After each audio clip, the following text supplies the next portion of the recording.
असम की एक बहुत बड़ी स्कीम अरुणोदय लाखों महिलाओं के बैंक खातों में सीधे पैसे भेज रही है। लोग इसे एक शानदार तोहफा मान रहे हैं, लेकिन क्या ये एक ऐसा जुआ तो नहीं जिसकी कीमत असम का भविष्य चुकाएगा? आज हम इसी पहेली को सुलझाएंगे। क्या ये ऐतिहासिक योजना पर्दे के पीछे राज्य के अस्पतालों, स्कूलों और सड़कों की नींव को ही खोखला कर रही है? देखिए, अरुणोदय योजना का मकसद तो बहुत साफ और अच्छा है।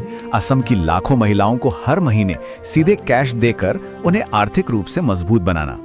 इसे गरीबी के खिलाफ एक बड़ी जीत और महिला सशक्तिकरण की एक मिसाल के तौर पर देखा जा रहा है। लेकिन असली सवाल तो यहीं से उठता है, क्या इस चमक दमक के पीछे कोई अंधेरा है? क्या अरुणोदय पर जो इतना भारी भरकम खर्च हो रहा है वो राज्य के हेल्थ, एजुकेशन और इंफ्रास्ट्रक्चर जैसे जरूरी सेक्टर्स का बजट छीन रहा है? इकोनॉमिक्स की भाषा में इसे फिस्कल क्राउडिंग आउट कहते हैं, और यही हमारी आज की पड़ताल का मेन फोकस है। तो चलिए इस मामले की तह तक चलते हैं। सबसे पहले इस गुत्थी को सुलझाने के लिए हमें यह समझना होगा कि अरुणोदय योजना आखिर है कितनी बड़ी।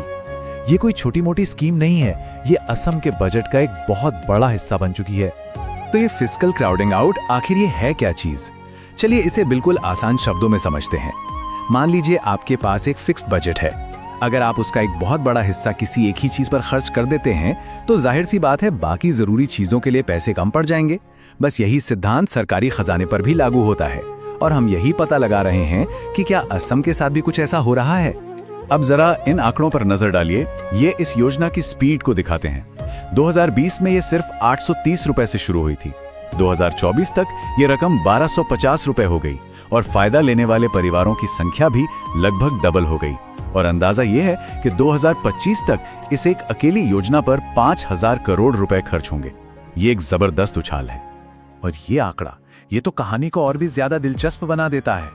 अरुणोदय का बजट हर साल औसतन 12.3% की रफ्तार से बढ़ रहा है। इस नंबर को याद रखिएगा, क्योंकि जब हम इसकी तुलना दूसरे सेक्टर से करेंगे तो पूरी तस्वीर एकदम साफ हो जाएगी। तो अब हम अपनी पड़ताल के अगले और सबसे जरूरी हिस्से पर आ गए हैं। हम पैसे के निशान का पीछा करेंगे। मतलब अगर एक जेब भर रही है तो क्या कोई दूसरी जेब खाली हो रही है? चलिए देखते हैं कि असम के विकास से जुड़े दूसरे जरूरी क्षेत्रों के बजट क्या कहानी कह रहे हैं। यहाँ देखिए, पहला एकदम ठोस सुराग। जहां एक तरफ अरुणोदय का बजट 12.3% की तूफानी रफ्तार से बढ़ रहा है, वहीं दूसरी तरफ सड़कें, पुल और हाईवे बनाने वाले ट्रांसपोर्ट सेक्टर का बजट सिर्फ 2.6% की धीमी चाल से आगे बढ़ा है।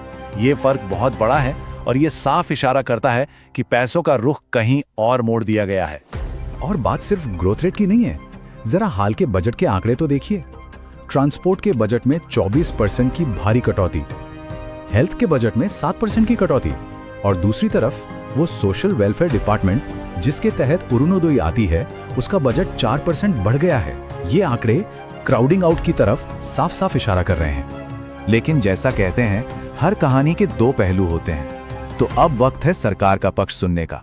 सरकार का ये दावा है कि वो वेलफेयर और डेवलपमेंट दोनों नावों की सवारी एक साथ, और वो भी बड़ी कामयाबी से कर रही है।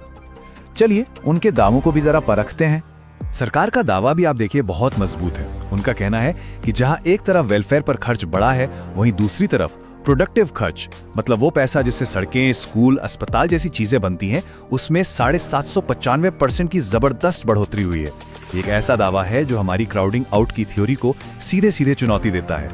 और अपने इस दावे को मजबूत करने के लिए सरकार ये आंकड़े सामने रखती है कि कैपिटल खर्च 8 गुना बढ़ गया, केंद्र से 25,000 करोड़ रुपए से ज्यादा की मदद मिली, राज्य पर कर्ज भी कंट्रोल में है, और जो कर्ज लिया भी जा रहा है उससे एसेट्स ही बनाए जा रहे हैं। तो सवाल उठता है, भाई ये कैसे मुमकिन है? अब हम इस पहेली के सबसे दिलचस्प हिस्से पर आ गए हैं। अगर हमारे सबूत भी सही हैं और सरकार के दावे भी, तो फिर असली कहानी क्या है? ये दोनों बातें एक साथ सच कैसे हो सकती हैं? चलिए इस योजना की असली लागत का पर्दाफाश करते हैं। यही तो बड़ा सवाल है। अगर राज्य की अपनी कमाई अरुणोदय जैसी योजनाओं पर जा रही है, तो फिर ये नए कॉलेज, सड़कें और अस्पताल बनाने के लिए पैसा आ कहां से रहा है? इसका जवाब राज्य के फाइनेंशियल स्ट्रक्चर में छिपा है। तो ये रही असली कहानी। विकास हो तो रहा है, लेकिन उसकी फंडिंग राज्य की अपनी कमाई से नहीं हो रही, बल्कि असम विकास के लिए बाजार से भारी कर्ज ले रहा है।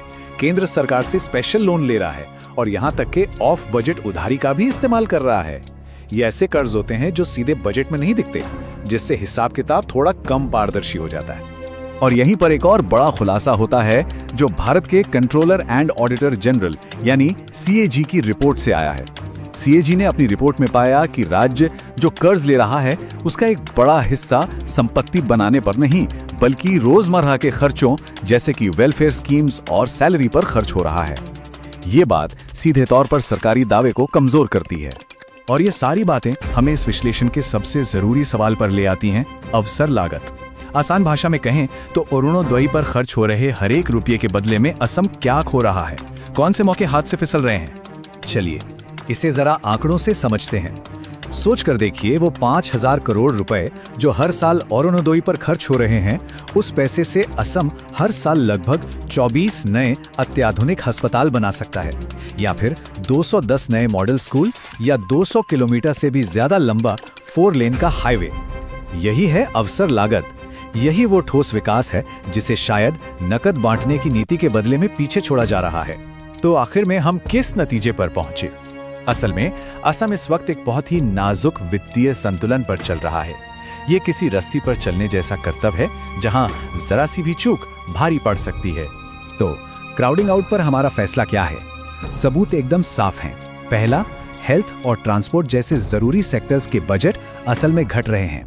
दूसरा, इंफ्रास्ट्रक्चर की ग्रोथ वेलफेयर पर हो रहे खर्च के मुकाबले मीलों पीछे है।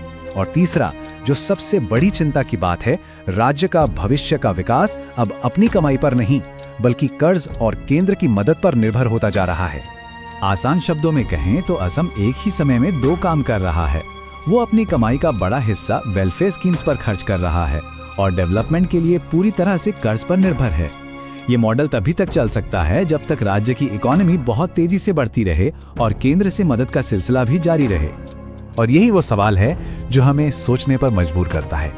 ये जो रस्सी पर चलने का खेल है, ये आज शायद कामयाब है, लेकिन कल क्या होगा? अगर अर्थव्यवस्था की रफ्तार जरा भी धीमी हुई या केंद्र सरकार की नीतियां बदल गई, तो क्या ये नाजुक संतुलन बिखर जाएगा? ये एक ऐसा सवाल है जिसके दूरगामी परिणाम हो सकते हैं। अरुणोदय की कहानी जटिल है। ये सशक्तिकरण का एक शक्तिशाली टूल है, लेकिन इसकी एक छिपी हुई कीमत भी है। क्या ये मॉडल टिकाऊ है? भविष्य में और कौन सी नीतियां इस नाजुक संतुलन को प्रभावित करेंगी? पूर्वोत्तर को आकार देने वाली ऐसी ही नीतियों के गहन विश्लेषण को समझने के लिए हमारे साथ जुड़े रहें। लाइक, शेयर और सब्सक्राइब करें।